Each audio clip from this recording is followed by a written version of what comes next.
Welcome to CMA Tamil channel. Employee cost நம்ம இப்போ ஆரம்பிச்சு ஓடிக்கிட்டு இருக்கு. ஸோ ஃபர்ஸ்ட் கிளாஸ் வந்து நம்ம தியரியா பார்த்தோம். ஸோ தியரி தானே அசால்ட்டாக இருக்காதீங்க. ஏற்கனவே நான் சொன்ன மாதிரி கான்செப்ட்ஸ் ரொம்ப முக்கியம் ப்ராப்ளம் போடும்போது. ஸோ நல்லா படிச்சுக்கோங்க. தேவையில்லாத தியரியை நானே சின்ன சின்ன இதாக இருந்தது அப்படின்னா நானே ஸ்கிப் பண்ணிடுவேன். இப்போ எந்த தியரிலாம் you can study on your own நான் ஃபீல் பண்ணுறனோ அதெல்லாம் நானே விட்டுறேன். ஸோ ரொம்ப டைம் எடுக்காமல் நம்மளும் சீக்கிரமாக முடிப்போம். அண்ட் இல்லஸ்ட்ரேஷன் நிறைய இருக்கு. எல்லாத்தையும் போட்டுறணும் முடிஞ்ச அளவுக்கு. அப்படிலாம் அந்த வார்த்தையெல்லாம் நான் யூஸ் பண்ணவே மாட்டேன். இருக்கிற எல்லா இல்லஸ்ட்ரேஷனையும் நீங்க போட்டு பார்த்துறணும். நல்லா புரிஞ்சு போட்டு பார்க்கணும். அதுதான் அதுல இருக்கிறது. ஓகேவா? ஸோ இப்போ வந்து நம்ம லேபர் டர்ன் ஓவர்ல நமக்கு ப்ராப்ளம் வரைக்கும் நம்ம ஃபுல்லா பார்த்துடுறோம். எல்லா ப்ராப்ளமும் உங்களுக்கு நான் சொல்லி கொடுத்துட்றேன். ஓகேவா? சில ப்ராப்ளம்ஸ் நான் போட்டு காமிக்கிறேன். சில ப்ராப்ளம்ஸ் வந்து நம்ம அப்படியே அந்த புக்லயே பார்த்துட்டே போயிடுவோம். ஓகேவா? சரி. இப்ப லேபர் டர்ன் ஓவர்னா என்ன அப்படின்னு பார்ப்போம். ஏற்கனவே ஃபர்ஸ்ட் கிளாஸ் தியரியை பார்த்தவங்களுக்கு தெரிஞ்சிருக்கும் லேபர் டர்ன் ஓவர்னா என்னன்னு. அதாவது பழைய எம்ப்ளாயீஸ் வெளியில போயிட்டு புது எம்ப்ளாயீஸ் அதுக்கு பதிலாக உள்ள வருவாங்க. அதைத்தான் நம்ம வந்து லேபர் டர்ன் ஓவர் அப்படின்னு சொல்லுவோம். ஸோ பாருங்க, in every organisation employees leave and new ones are recruited. It can be divided into voluntary and involuntary and avoidable and unavoidable labor turnover. Voluntary turn இருக்கும், இன்வாலண்டரி டர்ன் இருக்கும், அவாய்டபிளும் இருக்கும், அன்அவாய்டபிளும் இருக்கும். அதை முதல்ல நம்ம ஞாபகம் வச்சுக்கணும். சரி, இந்த காசஸ் ஆஃப் டர்ன் ஓவர் என்ன அப்படின்னு நம்ம பார்த்தோம்னா, number 1 is personal causes. Health இஷ்யூவாக இருக்கலாம், இல்லை ஜாப் டிஸ்சாட்டிஸ்ஃபேக்ஷனாக இருக்கலாம், அவங்களுக்கு அந்த ஜாப் ஒத்தே வராது, அப்புறம் டிஸ்லைக் விருப்பமின்மை, அப்புறம் family responsibility, environment, career changes, அந்த மாதிரி சில பர்சனல் காசஸ் இருக்கலாம். இது வந்து நம்மளால கண்ட்ரோல் பண்ண முடியாதது. அவங்க அதாவது விருப்பமே அந்த ஜாப்ல விருப்பமே இல்லாதவங்களை பிடிச்சு அவங்க மேல நம்ம அதை திணிக்கலாம் முடியாது. ஸோ இது வந்து நம்ம கண்ட்ரோல்ல கிடையாது. Second, unavoidable causes. இது எப்படின்னா சீசனல் ட்ரேடா இருக்கும். இப்ப யோசிச்சு பாருங்க, அந்த சீசன்ல மட்டும்தான் அந்த பொருளை வந்து நம்ம மேனுஃபேக்சர் பண்றதுக்கு எம்ப்ளாயிஸ் தேவைப்படும், மிச்ச நேரம் எம்ப்ளாயிஸ் தேவைப்படாது. அப்ப நம்மளே வெளியில அனுப்பிடுவோம். அடுத்து மெட்டீரியல் ஷார்ட்டேஜ் ஆயிருச்சு, வெளியில அனுப்பிடுவோம். டிசிப்ளினரி ரீசன்ஸ்னால நம்மளே வெளியில அனுப்பிடுவோம். ஸோ இந்த மாதிரி அன்அவாய்டபிள் காசஸ். ஏன்னா டிசிப்ளினரி பிரச்சனையில மாட்டிட்டு இருக்கிறவங்கள நம்ம உள்ள வச்சிருந்தோம்னா மற்ற எம்ப்ளாயீஸும் நமக்கு பிரச்சனை கொடுக்க ஆரம்பிச்சிருவாங்க. ஸோ அன்அவாய்டபிள் காசஸ் இதெல்லாம். அவாய்டபிள் காசஸ் அப்படின்னா நல்லா கவனிங்க.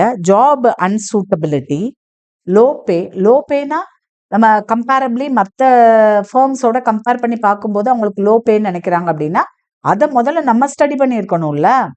மற்ற ஃபார்ம்ல எப்படி கொடுக்குறாங்க இதே ஜாபுக்கு என்னங்கிறத. அப்ப இந்த லோ பேவெல்லாம் நம்மளால சரி கட்ட முடியும். Avoidable causes. Unsatisfactory working condition. Working condition சரியில்லைன்னா எப்படி வேலை பார்ப்பாங்க? இப்ப சிலதுக்கு வந்து இந்த வெல்டிங் ஜாப் இதுக்கெல்லாம் சேஃப்டி ரொம்ப முக்கியம். இப்ப அதுக்குரிய சேஃப்டி கிளாஸ் கொடுக்காம, சேஃப்டி ட்ரெஸ் கொடுக்காம அப்படிலாம் பண்ண சொன்னாங்க. அந்த மாதிரிலாம் இருந்ததுன்னா அவங்களுக்கு வந்து அன்சாட்டிஸ்ஃபேக்டரி ஒர்க்கிங் கண்டிஷன்ஸ் இருக்கும். புவர் ரிலேஷன்ஸ் வித் கோவொர்க்கர்ஸ், சுப்பீரியர்ஸோட சரியான ரிலேஷன்ஷிப் இருக்காது. Then disputes between trade unions, lack of amenities, social and other social and economic factors. So these are the avoidable causes. அதாவது the management can avoid these reasons for labour turn over. ஓகேவா? சரி, இப்போ நம்ம அடுத்து என்ன பார்க்க போறோம் அப்படின்னா, எப்படி வந்து மெஷர் பண்ண போறாங்க அப்படிங்கிறத நம்ம பார்க்க போறோம். ஸோ பிஃபோர் தட் இது வந்து நம்ம ப்ராப்ளம் பார்க்கும்போது பார்க்கலாம்னு நான் நினைக்கிறேன். அதுக்கு முன்னாடி cost of labour turn over 2 cost சொல்றாங்க. Number 1 is preventive cost and number 2 பாருங்க, ரீப்ளேஸ்மெண்ட் காஸ்ட். ப்ரிவென்டிவ் காஸ்ட் அப்படின்னு நம்ம சொல்லும்போது இந்த லேபர் டர்ன் ஓவர் வராம தடுத்துருவோமே, அதுக்கு ஸ்பெண்ட் பண்ணிட்டு போயிருவோம். லேபர் டர்ன் ஓவர் ஆகி அதுக்கப்புறம் பழைய எம்ப்ளாயீஸ் போய் புது எம்ப்ளாயீஸை ரீப்ளேஸ் பண்றதுக்கு நம்ம காஸ்ட் ஸ்பெண்ட் பண்றோம் இல்லையா? அதுக்கு பதிலா ப்ரிவென்டிவ் காஸ்ட் இஸ் பெட்டர். அப்ப ப்ரிவென்டிவ் காஸ்ட் என்னென்ன, ரீப்ளேஸ்மெண்ட் காஸ்ட் என்னென்னங்கிறத நம்ம பார்ப்போம். ப்ரிவென்டிவ் காஸ்ட்ல நம்பர் 1 எம்ப்ளாயி பெனிஃபிட்ஸ்.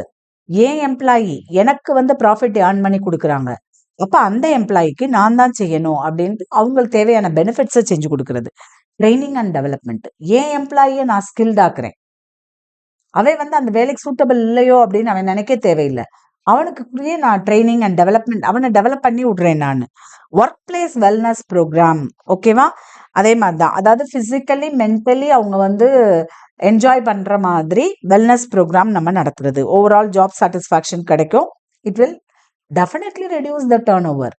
அடுத்து நெக்ஸ்ட் ஒன் காம்படிட்டிவ் காம்பன்சேஷன். இதுதான் காம்படிட்டிவ் காம்பன்சேஷன் அப்படின்னா அதாவது சேலரி இதெல்லாம் வந்து நம்ம காம்படிட்டிவா எப்படி கொடுத்துட்டு இருக்கோம், நம்ம கம்பெனி வந்து மற்ற கம்பெனிஸோட கம்பேர் பண்ணும்போது எப்படி கொடுத்துட்டு இருக்கோம் அப்படின்னு அந்த காம்படிட்டிவ் காம்பன்சேஷன் கொடுத்தோம்னாலே employees will be very happy and they will be more satisfied.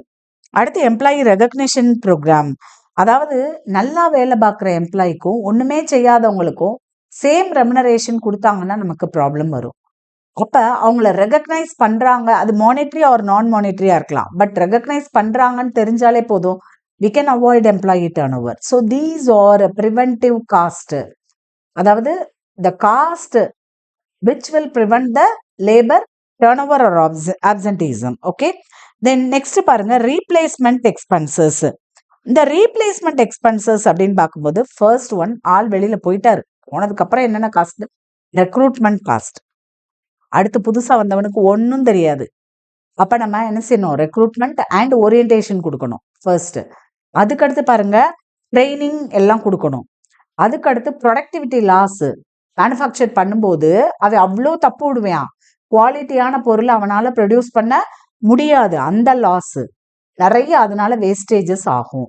So these are the replacement cost. பழைய எம்ப்ளாயி போயிட்டேனா அதுக்கு பதிலாக ப்ரிவென்டிவ் காஸ்ட் எவ்வளவோ பெட்டர். ஒரே எம்ப்ளாயி ரொம்ப வருஷம் இருந்தேன்னா எவ்வளோ ப்ரொடக்டிவிட்டி கூடுன்னு பாருங்க. ரைட் ரைட் இப்போ வந்து நம்ம ப்ராப்ளத்துக்குள்ள போகலாம். அதுக்கு முன்னாடி உங்களுக்கு நான் ஏற்கனவே சொன்ன மாதிரி ஃபார்முலா பார்த்துருவோம். Measurement of labour turn over. Labour turn ஓவரை எப்படி மெஷர் பண்ணுறாங்கன்னா, there are 4 methods. Number 1 is addition method. Addition method அப்படின்னா எத்தனை எம்ப்ளாயீஸ் புதுசாக ஜாயின் பண்ணியிருக்காங்களோ, number of additions divided by average number of workers during the period. இந்த average number of workers வந்து ரொம்ப ஈஸி. இப்போ ஒரு பர்டிகுலர் பீரியட் கண்டுபிடிக்கிறோம், அது பெர் மந்த்தாக இருக்கலாம் ஆர் பெர் ஆனமாக இருக்கலாம். எப்படி பெர் மந்த்னா அந்த மந்த் ஸ்டார்டிங்கில் எவ்வளோ எம்ப்ளாயீஸ் இருந்தாங்க, அந்த மந்த் எண்டில் எவ்வளோ எம்ப்ளாயீஸ் இருந்தாங்க. So workers at the beginning plus workers at the end divided by 2 போட்டோம்னா ஆவரேஜ் நம்பர் ஆஃப் ஒர்க்கர்ஸை நம்ம கண்டுபிடிச்சிடலாம். ஸோ ஃபர்ஸ்ட் ஸ்டெப் நம்ம ஆவரேஜ் நம்பர் ஆஃப் ஒர்க்கர்ஸை கண்டுபிடிச்சுக்கிடுவோம். அண்ட் நம்பர் ஆஃப் அடிஷன்ஸ் ப்ராப்ளத்திலே கொடுத்துருப்பாங்க. ஸோ பாருங்க, ஆவரேஜ் நம்பர் ஆஃப் ஒர்க்கர்ஸ் நான் சொன்ன மாதிரி கண்டுபிடிச்சிட வேண்டியதா. நம்பர் ஆஃப் அடிஷன்ஸ் டைரக்டா கொடுத்துருவாங்க ப்ராப்ளத்துல, அதை போட்டுறணும். செப்பரேஷன்னா number of workers left the organisation, left the company, left the firm. அந்த ஃபர்மை விட்டுட்டு, கம்பெனியை விட்டுட்டு, ஆர்கனைசேஷனை விட்டுட்டு வெளியேறினவங்க எவ்வளோ பேருன்னு இந்த இடத்துல நம்ம பார்க்கும்போது நம்ம வெளியேற்றிருக்கலாம் அல்லது அவங்களே ரிசைன்மெண்ட் போயிருக்கலாம். அப்ப நம்பர் ஆஃப் ஒர்க்கர்ஸ் ரிசைன்டுன்னு இருக்கும், நம்பர் ஆஃப் ஒர்க்கர்ஸ் டிஸ்சார்ஜ்டுன்னு இருக்கும். ஸோ ரெண்டையும் நம்ம ஆட் பண்ணோம்னா தான் நம்பர் ஆஃப் செப்பரேஷன்ஸ் கிடைக்கும், தெரிஞ்சுக்கோங்க. கீழே அதே தான் average number of workers. So workers at the beginning plus workers at the end divided by 2. Next one replacement method. இந்த இடத்துல நம்ம மேல எழுதுறது நம்பர் ஆஃப் அடிஷனோ செப்பரேஷனோ எழுதுறது இல்ல, எவ்வளோ பழைய எம்ப்ளாயீஸ் போனதுக்கு எவ்வளோ புதுசா உள்ள வந்திருக்காங்க. இப்ப 50 எம்ப்ளாயீஸ் கேட்பாங்க, 30 பேர் தான் புதுசா உள்ள வந்திருக்காங்கன்னா தே ஆர் ரீப்ளேஸ்மெண்ட் எம்ப்ளாயீஸ். 50 பேர் போன இடத்துல 30 பேர்னா நம்பர் ஆஃப் ரீப்ளேஸ்மெண்ட்ஸ். கீழே average number of workers. Labour turn over பாருங்க, number of additions plus number of separations divided by 2. நல்லா கவனிங்க, half of number of additions plus number of separations divided by average number of workers. ஓகேவா? ப்ராப்ளத்துக்குள்ள போலாமா? பாருங்க, first problem நல்லா கவனிச்சுட்டே இருக்கணும். During October 2022, the following information is obtained from the personnel department of a manufacturing company. இப்போ வந்து நம்பரா வரும், நம்ம என்னங்கிறத கரெக்டாக பார்த்துட்டே வரணும். Labour force at the beginning of the month 1900. இது என்னது? Workers at the beginning. அடுத்து அட் த எண்ட் 2100. அப்பாடா, ஆவரேஜ் நம்பர் ஆஃப் ஒர்க்கர்ஸ் நான் ஃபர்ஸ்ட் கண்டுபிடிச்சு வச்சுக்கிறேன். Workers at the beginning plus workers at the end divided by 2. இதுதான் average number of ஒர்க்கர்ஸ்க்கு எனக்கு கிடைச்சிருச்சு. அடுத்து பாருங்க, 25% லெஃப்ட் அண்ட் 40% வேர் டிஸ்சார்ஜ். சொன்னா லெஃப்ட்னு அவங்களா விட்டுட்டு போயிட்டாங்க, டிஸ்சார்ஜ்னா கம்பெனி டிஸ்சார்ஜ் பண்ணிடுச்சு. ஸோ இந்த ரெண்டையும் ஆட் பண்ணா நம்பர் ஆஃப் செப்பரேஷன்ஸ் கிடைக்குமா? ஓகேவா? லைக் நெக்ஸ்ட் 280 ஒர்க்கர்ஸ் வேர் என்கேஜ்டு. இப்போ நான் என்ன அர்த்தம்? 280 ஒர்க்கர்ஸ் வேர் அப்பாயிண்டட். அப்பாயிண்ட் பண்ணியிருக்காங்க 280 ஒர்க்கர்ஸ். நம்பர் ஆஃப் அடிஷன்ஸ், அந்த 280 என்னது, number of additions. Out of which only 30 were appointed in the vacancy created by the number of workers separated. வெளியில போனவங்களுக்கு பதிலா நம்ம அப்பாயிண்ட் பண்ணது only 30 workers. Number of replacements என்னமோ 30 தான். அடிஷன்ஸ் எவ்வளவு, 280. புரிஞ்சிருச்சா நல்லா? திரும்ப சொல்லட்டுமா? First one labour at the beginning 1900 and labor at the end 2100. So with the help of these two numbers we can find out average number of workers. இப்போ நம்ம அடுத்து 4 மெத்தடுக்கு 4 point நமக்கு, அதாவது நாலாவது வந்து அடிஷன்ஸ் பிளஸ் செப்பரேஷன்ஸ் தான். So அதை விட்டுருங்க. மொதல் 3 மெத்தடுக்கு நமக்கு 3 பாயிண்ட் தேவைப்படுது. நம்பர் ஆஃப் அடிஷன்ஸ் எவ்வளவு, நம்பர் ஆஃப் செப்பரேஷன்ஸ் எவ்வளவு, நம்பர் ஆஃப் ரீப்ளேஸ்மெண்ட்ஸ் எவ்வளவு. 280 தான் அடிஷன்ஸ். 280 ஒர்க்கர்ஸ் வேற என்கேஜ்டு கொடுத்துருக்காங்களா? So 280 number of additions. அடுத்து 25 people left and 40 persons were discharged. ரெண்டே ஆட் பண்ணா number of separations. And next one is என்ன பார்த்தோம் நம்ம, எது பார்க்கணும், 30 were appointed in the place of vacancy created by the old workers. ஏற்கனவே வெளியில போனாங்க இல்லையா, அவங்களுக்கு பதிலாக அப்பாயிண்ட் பண்ணது 30 தான். ஸோ இப்போ நம்ம ஃபர்ஸ்ட் என்ன செய்ய போறோம்னா, கவனிங்க, addition method.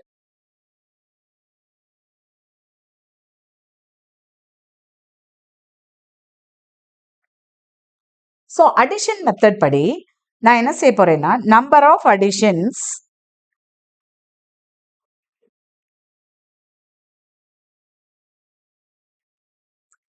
divided by average number of workers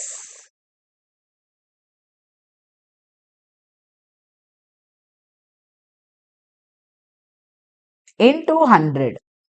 So in this problem I told you no, average number of workers நம்ம பார்த்தோம்ல, அதுக்கு முன், அதாவது average number of workers is equal to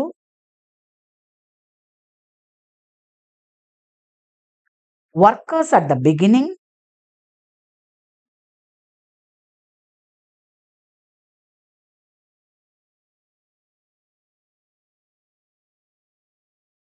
plus workers at the end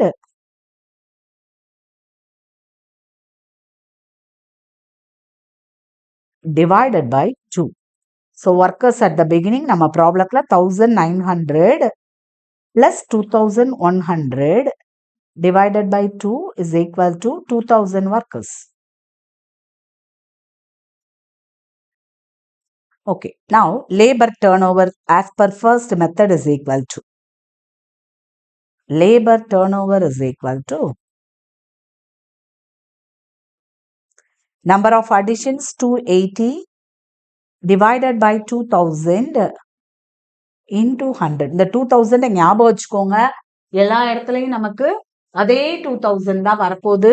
average number of workers வந்து நம்ம ஒவ்வொரு தடவையும் calculate பண்ணிட்டே இருக்கணுங்கிற அவசியம் கிடையாது. ஓகேவா? ஸோ 14%. லேபர் டர்ன் ஓவர் எவ்வளவு, 14% as per number of additions method. Additions method படி. செகண்ட் மெத்தட் நான் என்ன எழுத போறேன்னா, செப்பரேஷன் மெத்தட். செப்பரேஷன் மெத்தட் படி எனக்கு formula number of separations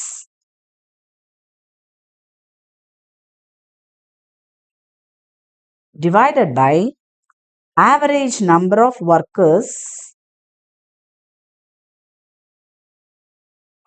into 100.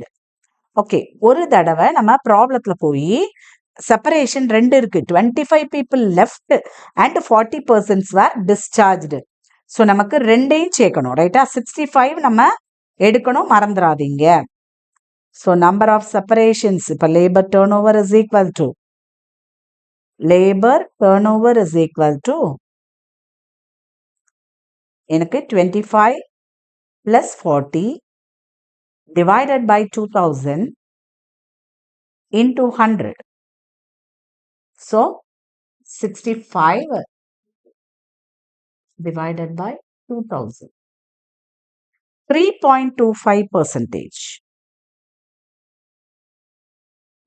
The next one, replacement method. Replacement method. இதுக்கு வந்து நமக்கு formula number of replacements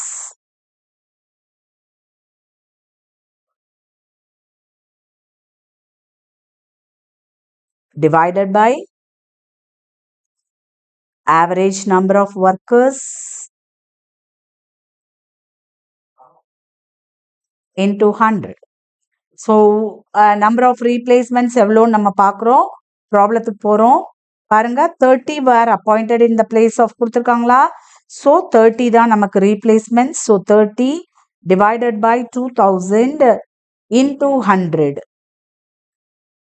so 1.5%. ஓகேவா? ஸோ நமக்கு என்னென்ன மெத்தட் கேட்டிருக்காங்கன்னு நம்ம பார்க்கலாம். ஆக்சுவலி பை டிஃப்ரெண்ட் மெத்தட்ஸ்னு அவங்க கொடுத்துட்டாங்க. அதனால நம்ம என்ன செய்ய போறோம் அப்படின்னா ஃப்ளக்ஸ் மெத்தடும் போட்டுருவோம். ஓகேவா? So flux method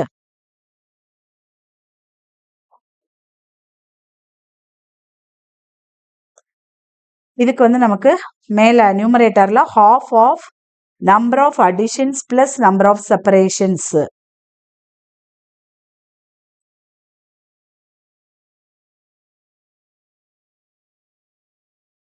divided by average number of workers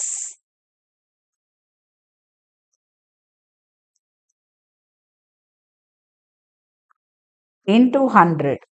So கவனிங்க, half of number of additions எனக்கு 280 plus separation 65 divided by 2000 into 100. So நமக்கு 345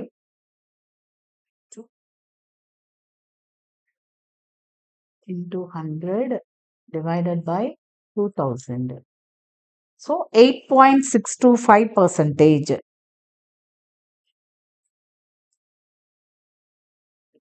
ஆன்சரை தயவு செய்து நல்லா பளிச்சுன்னு காட்டுங்க. காஸ்டிங்ல மார்க் வராதது காரணம் ப்ரெசன்டேஷன். ஸோ நீட்டா எழுதணும். நீட்டா எழுதிட்டு கரெக்டா ஆன்சரை பளிச்சுன்னு காட்டணும். திருப்பி எடுத்து எழுதுறது பிகாம்ல சொல்லுவோம் நம்ம, கீழே எடுத்து எழுது labour turn over as per இந்த method, labour turn over as per separation method அப்படின்னு ஆன்சர் எழுத சொல்லுவோம். பட் அதுக்கெல்லாம் இங்க டைமே இருக்காது. But you have to present your answer clearly. அதுதான் ரொம்ப முக்கியம். ஓகேவா?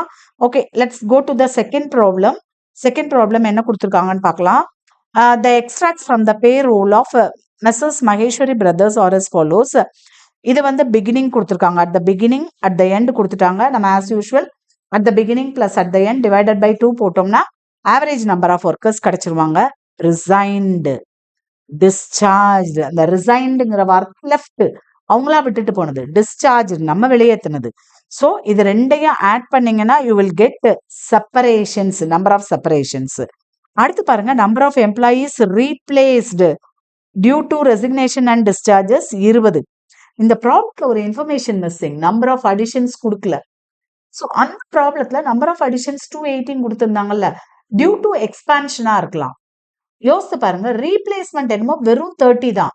65 பேர் வெளியேற்றினதுக்கு, ஐ மீன் 40 பேரை வெளியேற்றினாங்க, 25 பேர் அவங்களா போனாங்க போன ப்ராப்ளத்துல. அப்ப 65 பேர் வெளியேறினதுக்கு 30 பேர் தான் உள்ள ரீப்ளேஸ் பண்ணாங்க, ரைட்டா? ஆனா அடிஷன்ஸ் பார்க்கும்போது 280 இருந்தது. அப்படின்னா டியூ டு எக்ஸ்பான்ஷன் ஆஃப் பிசினஸா இருக்கலாம். பட் இங்க வந்து நமக்கு எக்ஸ்பான்ஷன் இல்லாததுனால வெறும் ரீப்ளேஸ்மெண்ட் மட்டும்தான் கொடுத்துருக்காங்க. ஸோ நம்பர் ஆஃப் அடிஷன்ஸும் அதுதான், நம்பர் ஆஃப் ரீப்ளேஸ்மெண்ட்டும் அதுதான். ஓகேவா? ஸோ இந்த ப்ராப்ளத்துல அடிஷன் மெத்தட் கொடுத்தாங்கன்னா என்னடா நம்பர் ஆஃப் அடிஷன்ஸ் கொடுக்கல அப்படின்னு யோசிக்கவே தேவையில்லை. எதையே எடுத்து செய்யலாம். அந்த நம்பர் ஆஃப் ரீப்ளேஸ்மெண்ட்ஸ் 30ன்னு கொடுத்துருக்காங்களா, அதையே எடுத்து செய்யலாம். இது இன்னொருக்கு செய்யணும்னு அவசியம் இல்லைன்னு நினைக்கிறேன். நம்பர் ஆஃப் அடிஷன்ஸ் கேட்டாங்கன்னா 20. ஓகே, நம்பர் ஆஃப் ரீப்ளேஸ்மெண்ட்ஸ்னால 20, நம்பர் ஆஃப் செப்பரேஷன்ஸ்னா 20 பிளஸ் 5 25. ஓகேவா? ஸோ கீழே average number of workers 150 plus 200 divided by 2, 350 divided by 2, 175 தான் ஆவரேஜ் நம்பர் ஆஃப் ஒர்க்கர்ஸ் போட்டுடலான்னு நினைக்கிறேன். ஓகேவா? ஸோ நம்ம அடுத்து ஒரு முக்கியமான ப்ராப்ளம், அதாவது இதை வந்து நம்ம லேபர் டேர்ன் ஓவர், இதுக்கு ஒரு 4 ஃபார்முலா, இந்த ஃபார்முலாவை சொல்லி கொடுக்கறதுக்கு ஒரு ஆளா அப்படின்னு நம்ம நினைக்கலாம். பட் அப்படி கிடையாது. இந்த இடத்துல இந்த லேபர் டர்ன் ஓவரை எப்படி நம்ம கண்ட்ரோல் பண்ணலாம், ஏன் லேபர் டர்ன் ஓவர்ல காஸ்ட் கண்ட்ரோல் பண்ணணுங்கிறதுக்கு இந்த ப்ராப்ளம். நீங்க அதோட இம்பாக்ட குவான்டிடேட்டிவா பாப்பீங்க. நம்ம வாயிட்ட சொன்னோம் என்னெல்லாம் இம்பாக்ட்னு. ரெக்ரூட் பண்ணோம், அதுக்கு செலவாகும், அடுத்து training, induction programmes, that is orientation கொடுக்கணும், அடுத்து ட்ரைனிங் கொடுக்கணும், அவனை டெவலப் பண்ணணும், அவன் நிறைய அதை வேஸ்ட் பண்ணுவான், அவன் ப்ராக்டிஸ் ஆகுறதுக்குள்ள ரொம்ப எஃபிஷியன்சி அவனுக்கு கம்மியா இருக்கும், லெஸ் ப்ரொடக்டிவிட்டி. இது எல்லாமே வாய் வார்த்தையில நம்ம பேசணும் இல்லையா? நீ வாய் வார்த்தையில பேசுறதெல்லாம் எனக்கு வேண்டாம். இப்ப நான் ஒரு சிஎம்ஏவா, ஒரு காஸ்ட் அண்ட் மேனேஜ்மெண்ட் அக்கௌண்டன்ட்டா ஒரு கம்பெனில அப்பாயிண்ட் ஆகுறேன்னா, இங்க என்ன சார் லேபர் டர்ன் ஓவர் இவ்வளோ இருக்கு, உங்களுக்கு வந்து என்ன ரெக்ரூட்மெண்ட் செலவாகும், ட்ரைனிங் செலவாகும், தெரியாதா யாருக்கும் எவ்வளோ ஆகும்னு? ஸோ வாய்ட்ட சொல்றதுக்கு வந்து நம்ம இல்லை. நம்ம எதுக்கு இருக்கோம்? குவான்டிடேட்டிவா டேட்டாவை அனலைஸ் பண்ணி கொடுக்கறதுக்கு தான் இருக்கும். ஸோ இது அந்த மாதிரி டைப் ஆஃப் ப்ராப்ளம். ரசிச்சு படிங்க, காஸ்டிங் ரொம்ப இன்ட்ரெஸ்டிங்கா இருக்கும். ஓகேவா? பாருங்க. The management of XYZ Limited is worried about the increasing labor turnover in the factory. எல்லா ஃபேக்டரி ஒரி பண்ணுவாங்க லேபர் டர்ன் ஓவர் ஆகுச்சுன்னா. ஓகேவா? வீட்டில் ஒரு ஹவுஸ்மெய்டு வரல அப்படின்னாலே கண்டிப்பா ஒரி ஆயிடுவோம் நம்ம. அது மாதிரி ஒரு பெரிய ஃபேக்டரியில் லேபர் டர்ன் ஓவர் இவ்வளோ ஆகுச்சுன்னா கண்டிப்பா worry ஆகுவாங்க. Before analyzing the causes and taking remedial steps, they want to have an idea of profit foregone as a result of labor turnover during the last year. இப்போ என்ன கண்டுபிடிச்சு சொல்ல போறோம்னா, உனக்கு இவ்வளோ labour turn over இருக்கு, கண்டிப்பா அது பிரச்சனை, நீ கவலைப்பட்டுட்டு இருக்க. நான் கவலைப்பட்டு கண்ணத்துல கையை வச்சுட்டு ஒரு மூலையில உட்காந்துருக்கிறதுனால எதுவும் ஆக போறது இல்லை. நீ எவ்வளோ ப்ராஃபிட்டை லூஸ் பண்ணிருக்கங்கிறத நான் உனக்கு காமிக்கிறேன் அப்படின்னு. அப்ப லாஸ்ட் இயர்ல எவ்வளோ ப்ராஃபிட் ஏர்ன் பண்ணாங்க, எவ்வளோ சேல்ஸ் பண்ணாங்க, எவ்வளோ ஆக்சுவல் ஹவர்ஸ் ஒர்க் பண்ணாங்க, அந்த லேபர் எம்ப்ளாயீஸ் வந்து எவ்வளோ ஒர்க் பண்ணாங்க அப்படிங்கிறத பேசிக்கா எடுத்துட்டு, இப்போ உனக்கு இவ்வளோ லேபர் போனதுனால எவ்வளோ பாதிப்பு அப்படிங்கிறத நம்ம கண்டுபிடிக்க போறோம். ஓகேவா? புரிஞ்சிச்சா? ரைட். பாருங்க, இப்ப லாஸ்ட் இயரோட டேட்டா வாசிக்கிறேன். Last year sales 83,03,300. Profit volume ratio 20%. Number of actual hours worked பாருங்க 4.45 lakhs. இது எல்லாமே லாஸ்ட் இயரோட டேட்டா. 4.45 lakhs ஹவர்ஸ் வந்து ஒர்க் பண்ணியிருக்காங்க. அதனால சேல்ஸ் வந்து 83,03,300 ஆயிருக்கு.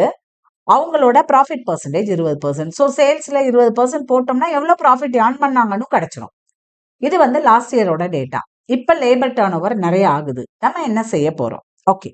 As a result of the delays by the personnel department in filling vacancies due to labor turnover. இதுல பாருங்க, லேபர் டர்ன் ஓவர் ஆயிடுச்சு, இங்க வருத்தப்பட்டு இருக்காங்க. பட் பர்சனல் டிபார்ட்மெண்ட் என்ன செய்யல, ஆளு போடாததுனால 1 lakh பொட்டன்ஷியலி ப்ரொடக்டிவ் ஹவர்ஸ் வேர் லாஸ்ட். ரொம்ப முக்கியம். 1,00,000 ஹவர்ஸ் வேஸ்ட் ஆயிடுச்சு. இப்ப வரைக்கும் ஒரு 2 months பீரியட் போயிடுச்சுன்னு வச்சுக்கோங்களேன். 2-3 months ஆள் போடல. 1 lakh productive hours last. The actual direct labor hours included 30,000 hours attributable to training new recruits. இருக்கிறவனுக்கும், நல்லா கவனிங்க, இருக்கிறவனுக்கும் 30,000 hours எதுக்கு போயிடுச்சு? Training new recruits. புதுசா வந்தவன ட்ரைனிங் கொடுக்கறதுக்கு. யோசிச்சு பாரு, புதுசா வந்தவன் உடனே வேலை செய்ய ஆரம்பிக்கல. பழைய எம்ப்ளாயி வேலையும் எடுத்துட்டு இருக்கான். பழைய எம்ப்ளாயி ட்ரைனிங் கொடுக்குறான். அப்ப out of which half of the hours were unproductive. அதுல 15,000 unproductive. புரிஞ்சிருச்சா? Right. The cost incurred consequent on labor turnover revealed on analysis. Settlement cost, ஏன்னா வெளியேறினவங்களுக்கு செட்டில்மெண்ட் கொடுக்கணும் இல்லையா, அந்த காஸ்ட் 43,820 கொடுத்துருக்காங்க. புதுசா ரெக்ரூட் பண்ணதுக்கான காஸ்ட் 26,740 அட்வர்டைஸ் பண்ணியிருப்பாங்க. ரெக்ரூட்மெண்ட் போர்டில் இருக்கிறவங்களுக்கு அமௌண்ட் கொடுப்பாங்க. ஸோ அந்த மாதிரி. Selection cost 12,750. Training cost 30,490. இதெல்லாம் எக்ஸ்ட்ரா ஆன காஸ்ட். ஸோ இதையும் நம்ம கன்சிடர் பண்ணிட்டு நம்ம ப்ராஃபிட் எவ்வளோ லூஸ் பண்ணியிருக்காங்கிறதையும் நம்ம கண்டுபிடிக்க போகிறோம். ஓகேவா? ஸோ ஃபர்ஸ்ட் வந்து நான் என்ன கண்டுபிடிக்க போறேன்னா, ப்ராஃபிட்டை நான் முதல்ல முக்கியமாக நான் பார்க்க போறேன். பாருங்க, இப்போ லாஸ்ட் இயரோட நான் முதல் எழுதிக்கிறேன். அவங்களோட hours, labour hours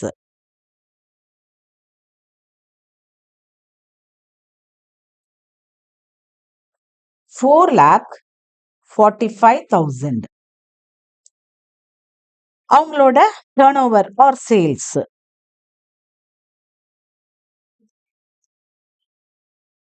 rupees 83 lakhs 3,300. Profit percentage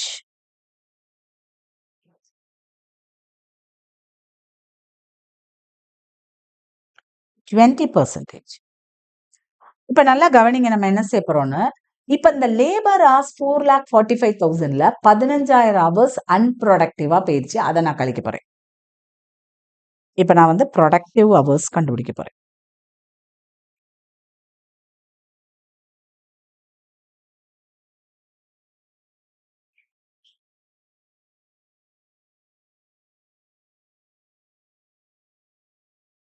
unproductive hours.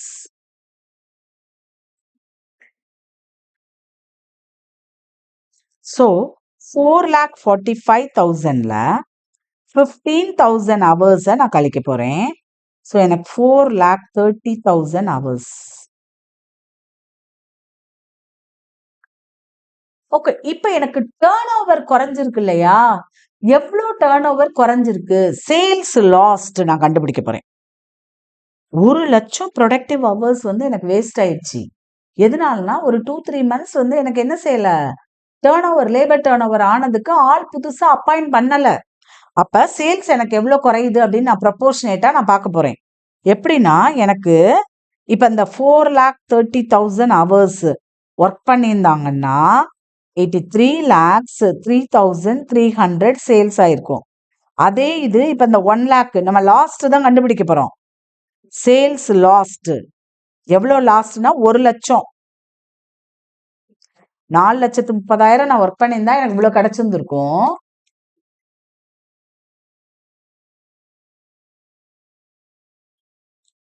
$4,30,000 into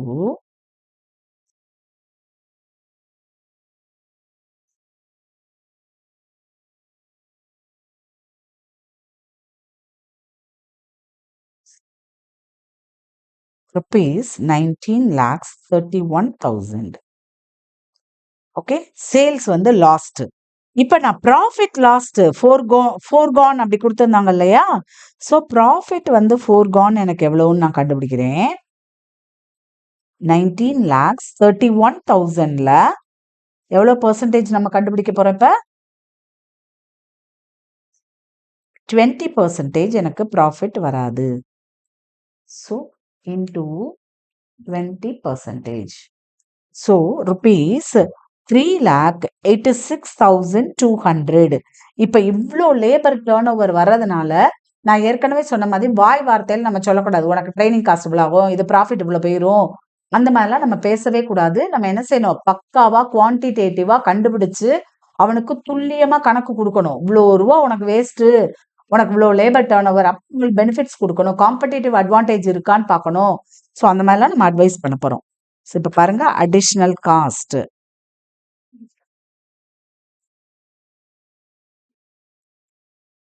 first நான் ப்ராஃபிட் எவ்வளோ ஃபோர்கோ பண்ணியிருக்கோமோ அதை நான் எழுதிக்கிறேன். ப்ராஃபிட் ஃபோர்கான் 3 lakh, இங்கே மேலே ருபீஸ் போட்டுக்கலாம். 3,86,200.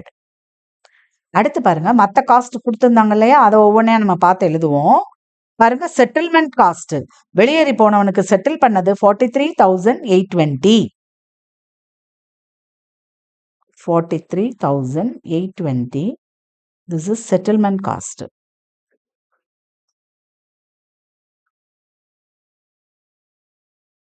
அடுத்து பாருங்க,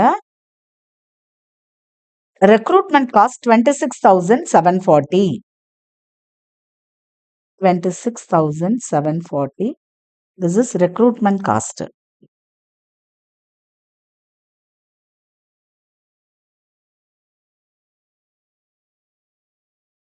அடுத்து இன்னும் செலவு பண்ணியிருக்காங்க பார்ப்போம். Selection cost 12,750.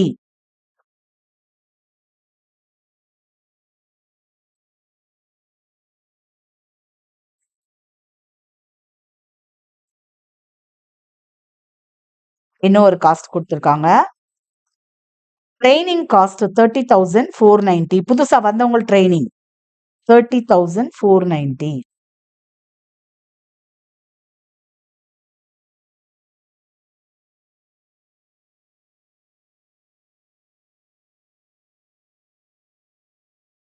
அதாவது சில ஸ்டூடெண்ட்ஸ் காஸ்டிங் ப்ராப்ளம் போடும்போது அழகா கோடு போட்டு இப்படிலாம் எழுதுவாங்க. ஆசையா இருக்கும் பார்க்க. பட் நம்ம காஸ்டிங்க்கு டைம் பத்தாது உறுதியா.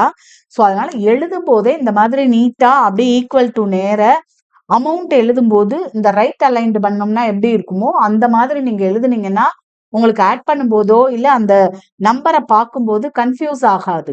லேக்ஸ்ல இருக்கா, 10,000ஸ்ல இருக்கா, இல்ல 10 லேக்ஸ்லயா, crore இருக்காங்கிறத கரெக்டா நம்ம ஐடென்டிஃபை பண்ணிடலாம். இப்படி இப்ப ஸ்டூடெண்ட்ஸ்லாம் எழுதுறது பாத்தீங்கன்னா, இப்ப 3 லேக்ஸ்னா இப்படி எழுதுறாங்க.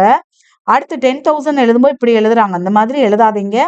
ஸோ இது வந்து சரி கிடையாது. ஓகேவா? அதனால நீங்க கண்டிப்பா திரும்ப எனக்கு டைம் கிடைக்கும். நான் உட்காந்து அழகா கோடெல்லாம் போட்டுருவேன். அப்படியெல்லாம் மனக்கணக்கெல்லாம் வச்சுக்கிடாதீங்க. கண்டிப்பா டைம் இருக்காது. ஸோ என்னதான் செய்யணும் நம்ம? எழுதும் போதே நீட்டா எழுதிடணும். திரும்ப இந்த ப்ராப்ளத்தை எடுத்து பார்க்க கூட நமக்கு டைம் இருக்காது. So 3,86,200 plus 43,820 plus 26,740 plus 12,750 plus 30,490. 5 lakhs.